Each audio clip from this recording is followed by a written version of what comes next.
नमस्कार दोस्तों। आइए आज हम स्टार्ट करते हैं क्लास 10 का इंग्लिश का first chapter a letter to God, जिसको जीएल फ्रेंड्स ने लिखा है। तो आइए हम स्टार्ट करते हैं। The house the only one in the entire valley sat on the crest of a low hill. The house जो घर, एकमात्र घर जो घाटियों में था, उस पहाड़ी पर स्थित था। From this height one could see the river and the field of ripe corn dotted with the flowers that always promised a good harvest। सा एक अच्छा फसल देने का वादा करते हैं। The only things the earth needed was a downpour or at least a shower। The only things एकमात्र वस्तु की जो आवश्यकता थी उस खेत को, वह या तो मूसलाधार बारिश की या थोड़ी सी बौछार की। Through out the morning Lencho who knew his fields intimately had done nothing else but see the sky towards the north। Through out the morning पूरे लेंचो जो है, जो कि अपने खेतों को अच्छी तरह से जानता है, हैड डन नथिंग जिसने कुछ नहीं किया, केवल वह उत्तर पूर्व की तरफ देखता रहा। खेतों को अच्छी तरह से जानता था, वह सुबह से ही उत्तर पूर्व की तरफ देखता रहा। Now we are really going to get some water woman. वह कह रहा है कि अब लगता है हमें सचमुच वर्षा प्राप्त होने वाली है। The woman who was preparing supper replied.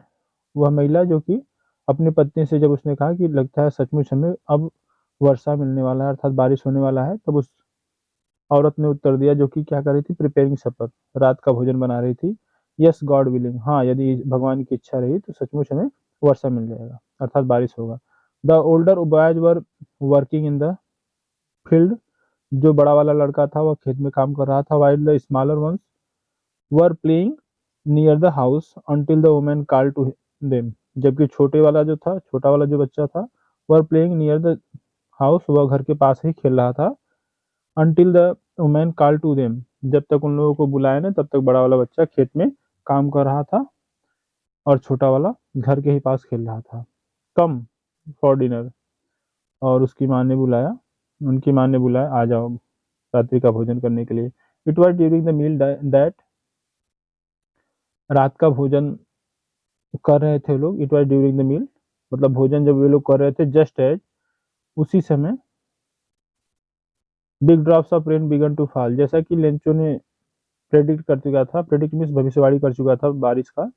Big drops of rain began to fall, बड़े बड़े जो है वर्षा की बूंदें गिरना शुरू हुई। In the north east huge mountains of clouds could be seen approaching. North east की तरफ जो है कि बादलों का बादल जो कि पर्वतों की तरह आता हुआ नजर आ रहा था। The air was fresh and sweet, हवाएं बहुत ही ताजी और मधुर थी। The man went out to went out for no other reason than to have the pleasure of feeling the rain on his body। वह व्यक्ति जो लेंचो था, वह बाहर की तरफ गया, वह वर्षा के आनंद लेने के लिए वह बाहर की तरफ गया। And when he return he exclaimed, जब वह आया तो वह चिल्लाया, these are not rain drops, ये रेन ड्रॉप्स नहीं है फ्रॉम द स्काई, जो आकाश से गिरते हुए वर्षा है, रेन ड्रॉप्स नहीं है। दे आर न्यू कॉइन्स, ये नए नए सिक्के हैं। The big drops are 10 cent, जो बड़े सिक्के हैं वो 10 सेंट के हैं। And the little ones are 5, और जो छोटे हैं वो 5 सेंट के हैं, ऐसा लेंचो कहता है। With A satisfied expression he regarded the field of ripe corn with its flower. With A satisfied expression, बड़े ही शांत मन से वह खेतों की तरफ देखा जो कि फूलों से भरे हुए थे।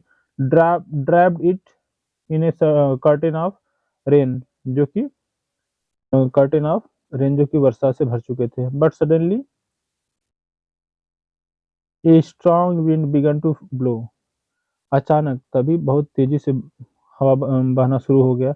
And along with the rain very large hailstone began to fall, और वर्षा के साथ साथ बड़े बड़े जो है कि ओला बोलते हैं, hailstone. This truly did resemble new silver coins, और लेंचो कहता हाँ ये सचमुच नए सिल्वर कॉइन्स की तरह दिखते हैं जो हेलस्टोन है। Exposing themselves to the rain, ran out to collect the frozen pearls. वे जो बच्चे थे वो अपने आप वे जो है बाहर गए क्या करने के लिए, कलेक्ट द फ्रोजन पल्स, उस जो है कि बर्फ के टुकड़ों को बीनने बाहर गए। रियली गेटिंग बैड नाउ, अब सचमुच बुरा हो रहा है, एक्सक्लेम द मैन, उस लेंचो ने कहा सचमुच अब बुरा हो रहा है। I hope it passes quickly, और वो कह रहा है कि मुझे उम्मीद है कि यह जल्द ही बीत जाएगा, अर्थात यह जल्दी समाप्त हो जाएगा। It did not pass quickly, यह लेकिन यह जल्द नहीं समाप्त हुआ। For an hour the hell rained on the house, 1 घंटे तक जो है कि बर्फ गिरता ही रहा घरों पर। द गार्डन, बगीचों में। द हिल साइड, पहाड़ी की तरफ। द कॉर्नफील्ड, खेतों में। ऑन द होल वैली, और उसके साथ साथ पूरे घाटियों में 1 घंटे तक कंटिन्यू बर्फबारी होती रही। द फील्ड वॉज वाइट, खेत कैसा हो गया था, वाइट हो गया था, सफेद सफेद हो गया था। As if covered with salt, ऐसा लग रहा था मानो साल्ट से ढका हो। Not a leaf remained on the tree was totally destroyed, फसल पूरी तरह से नष्ट हो चुका था। द फ्लावर्स वर गॉन, फूल जो है सब झड़ गए थे। फ्रॉम द प्लांट्स, पौधों से जो फूल थे सब झड़ चुके थे। Lencho soul was filled with sadness, Lencho की जो आत्मा है वह पूरी तरह से दुखी हो गई। When the storm had passed, जब आंधी समाप्त हो गया।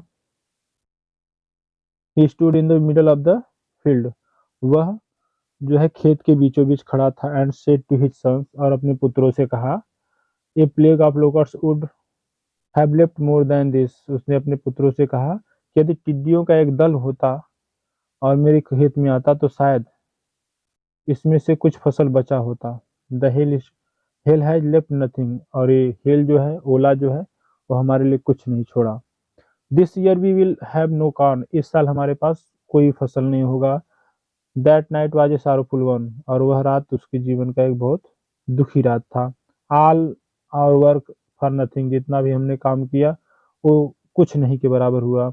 There is no one who can help us, अब कोई नहीं है जो हमारी सहायता कर सके। We will all go hungry this year, और इस साल हम सभी भूखे रह जाएंगे। But in the heart of all who lived in that solitary house in the middle of the valley there was a single hope fell from God, लेकिन but in the heart of all, लेकिन इन सब के बावजूद all who lived in that solitary house, उस एकांत घर में रहने वाले उस व्यक्ति के पास, अर्थात लेंचो के पास, there was a single hope, एक आशा था, और वह क्या था, वह भगवान से सहायता का। don't be so upset even though this seems like a total loss, don't be upset, निराश मत हो। Even though this seems like a total loss, हालांकि यह लग रहा है कि पूरी तरह से समाप्ति हो चुका, सब नष्ट हो चुका। रिमेंबर, याद रहे, no one dies of hunger, याद रहे कि कोई भूखों नहीं मरता। That's what they say, no one dies of hunger, कोई भी व्यक्ति भूखों नहीं मरता। All through the night Lencho thought only of his one hope, पूरी रात लेंचो जो है एकमात्र अपनी आशा के बारे में सोचता रहा, वह क्या था, हेल्प ऑफ गॉड, भगवान से सहायता का। Whose eyes as he had been instructed, जैसा कि उसको बताया गया था कि जिनकी आंखें जो है सी एवरीथिंग, सब कुछ देखती हैं। Even what is deep in one's conscience, यहाँ तक कि एक व्यक्ति के हृदय में क्या चल रहा है वो सब कुछ भी देखती हैं ईश्वर की आंखें, जैसा कि उसे बताया गया था। लेंचो आज an ox of a man, Lencho जो है बहुत ही परिश्रमी व्यक्ति था। Working like an animal in the field, वह एक तरह से जानवरों की तरह खेत में काम करता था। But still he knew how to write, फिर भी वह जानता था कि लिखा कैसे जाता है।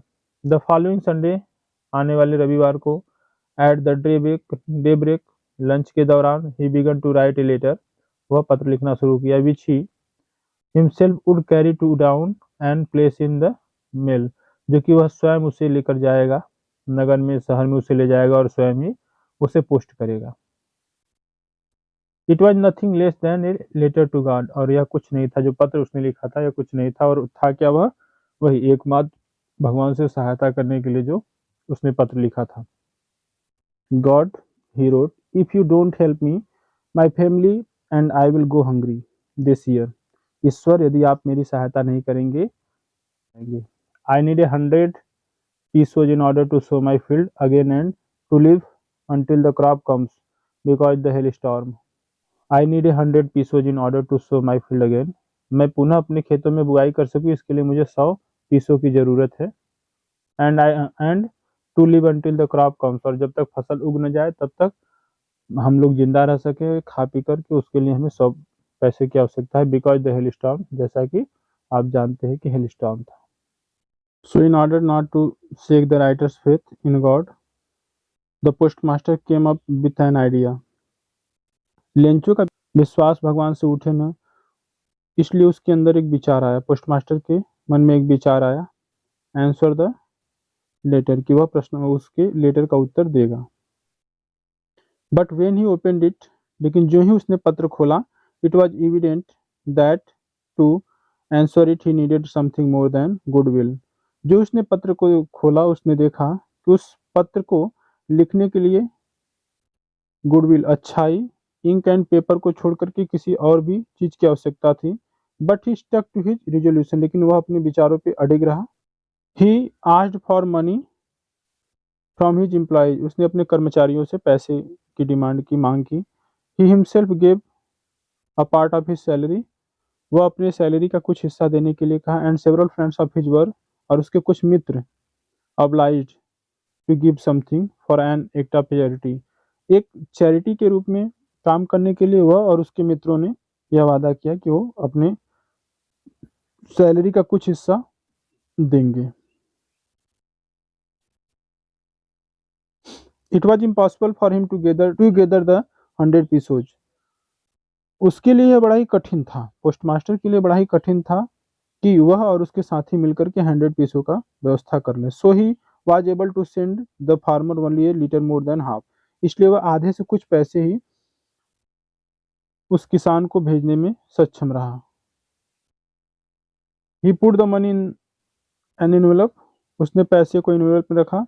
एड्रेस टू लेंचो, और उस पर टू लेंचो एड्रेस किया। एंड विथ इट, और उसके साथ a letter containing only a single word as a signature God, और उस पत्र पे एकमात्र शब्द सिग्नेचर के रूप में गॉड लिखा गया। फॉलोइंग संडे लेंचो केम ए बिट अर्लियर, अगले रविवार को लेंचो कुछ समय पहले ही आ गया, जैसा कि वो आता था उसके भी पहले आ गया। To ask if there was a letter for him, यह पूछने के, यह पता लगाने के लिए क्या उसके लिए कोई पत्र आया है। It was the postman himself who handed the letter, और पोस्टमैन स्वयं ही था जो इस बार उस पत्र को लेंचो को पकड़ाया। While the postmaster experiencing the contentment of a man who has performed a good deed looked on from his office, postmaster था अपने आप को बड़ा ही संतुष्ट महसूस कर रहा था कि उसने एक अच्छा काम किया है, वह ऑफिस से देख रहा था। Lencho showed not the slightest surprise on seeing the money, पैसे को देख करके लेंचो के ऊपर थोड़ा सा भी आश्चर्य महसूस नहीं आया हुआ। सच वाज हिज कॉन्फिडेंस, इस प्रकार का उसका विश्वास था कि मानो भगवान ने ही उसकी समस्याओं में सहायता किया है, इसलिए उस पत्र को लेकर के उसके अंदर थोड़ा भी आश्चर्य नहीं हुआ। बट ही बिकम एंग्री, लेकिन वह क्रोधित हो गया। When he counted the money, लेकिन जो ही उसने पैसे को काउंट किया वह क्रोधित हो गया। God could not have made a mistake, भगवान ऐसा गलती नहीं कर सकते हैं। Nor could he have denied Lencho what he had requested, और न तो लेंचो के रिक्वेस्ट को मना कर सकते हैं। Immediately Lencho went up to the window to ask for paper and ink, वह तुरंत विंडो के पास गया और पेपर लिया और इंक लिया। On the public writing table, और उसे लेकर के पब्लिक राइटिंग टेबल के पास गया। ही स्टार्टेड टू राइट, वह पत्र लिखना शुरू कर दिया। With much wrinkling of his brow, अपने भौहों को सिकोड़ते हुए, जिससे caused by the effort he had to make to express his idea, जिससे कि वह अपने विचारों को व्यक्त कर सके जो वह उस पत्र में लिखना चाहता था। When he finished he went to the window, जब वह पत्र लिखना समाप्त कर चुका था तो वह विंडो के पास गया। वह बाय स्टैम्प, उसने स्टैम्प खरीदा, विच ही लिव्ड एट, एंड जो कि उसने उस पे चिपकाया, पत्र पे चिपका। एंड देन द एनवेलप, उसके बाद उसने एनवेलप में उसे डाला।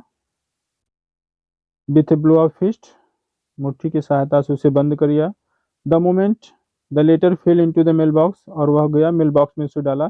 जो ही उसने मेल बॉक्स में डाला, the postmaster went to open it, postmaster गया और उसे ओपन किया।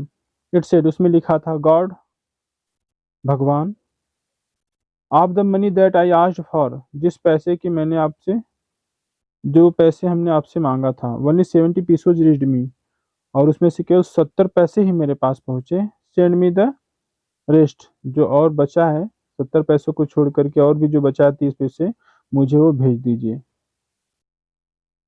आई नीड इट वेरी मच, इसकी मुझे अत्यंत आवश्यकता है। But don't send it to me through the mail, लेकिन मुझे इसे मेल के माध्यम से मत भेजिएगा। बिकॉज, क्योंकि द पोस्ट ऑफिस एम्प्लॉयज, लेकिन क्योंकि पोस्ट ऑफिस के जो एम्प्लॉय है, कर्मचारी हैं, आर बंच ऑफ क्रूक्स, ये लोग बेईमानों का एक समूह है। लेंचो उस पर साइन किया।